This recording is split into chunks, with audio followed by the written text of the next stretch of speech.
প্রত্যেকটা ছাত্রছাত্রী তার ভবিষ্যৎ ভালো হওয়ার জন্য তিন ক্যাটাগরির মানুষের প্রয়োজন।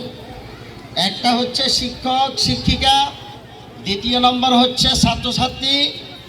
পরিচালনা কমিটি ওনাদের দায়িত্ব আছে, ওনাদের সেই দায়িত্বের আলোকে আমরা আজকের এই অনুষ্ঠান করেছি এবং সেই দায়িত্ব আমরা শিক্ষকের দায়িত্ব কি, স্টুডেন্টের শিক্ষার্থীর দায়িত্ব কি এবং অভিভাবকদের দায়িত্ব কি, এই বিষয়গুলো আমরা সন্তানদেরকে আমরা ভবিষ্যতে ভালো করার আমরা সুযোগ পেয়ে যাব।